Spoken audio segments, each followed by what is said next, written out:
There are three basic types of forces. One is gravitational force. Gravitational force is the force between any two objects that have mass. Electroweak force is the force between any two objects that have electric charge.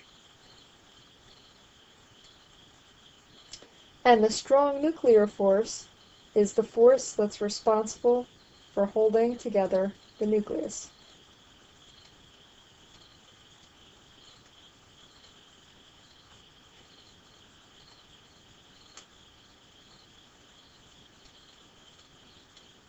Since in the nucleus of an atom there are protons and neutrons, protons have a positive charge, neutrons have a negative charge.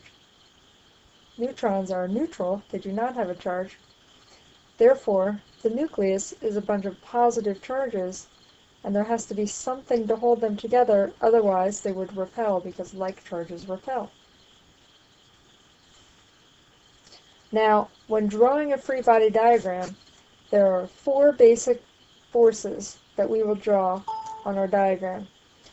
And to decide whether or not to draw each one, and I've given a diagram with just the force that's named drawn on that diagram, there are other forces that would be on this diagram, you ask one simple question. So, are there two objects with mass? Would be the gravitational force. And remember, many of those can be a planet. So, are there two objects with mass? If the answer is yes for the object that you're drawing, and yes for another nearby object, such as a planet, then you have to draw a gravitational force on a diagram. Tension is the force of something being pulled by a string or a cord or a chain. So, is it pulled by a string? The answer is yes. You need to add a force of tension in the direction that the object is being pulled by the string. Friction is a resistance to moving forward if an object is being dragged on a surface. So the question is it being dragged along a surface? If the answer is yes, you need to draw a friction arrow. And the last one is called normal force.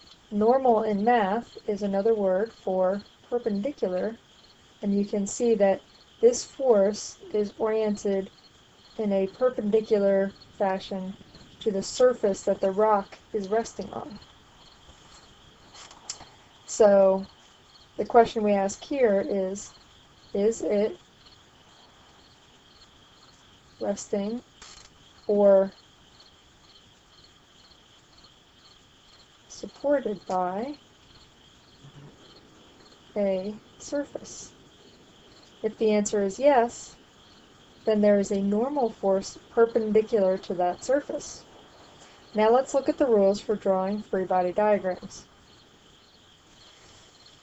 All vectors have to start at the center of mass of the object. You notice on the diagram here, they're starting right in the center of this rock. Only forces acting on one object are shown.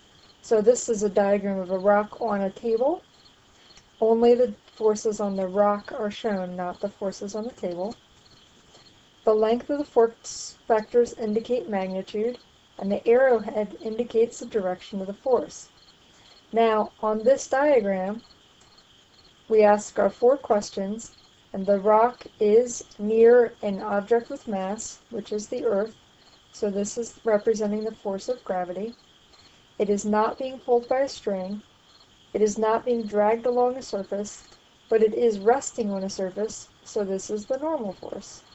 And the rock is just sitting there stationary, it's not moving at all, so we're going to draw equivalency lines on the two vectors to show that they are the same length. They are in opposite directions, but their length is the same. Now you can pause the video to try these examples before I do them for you.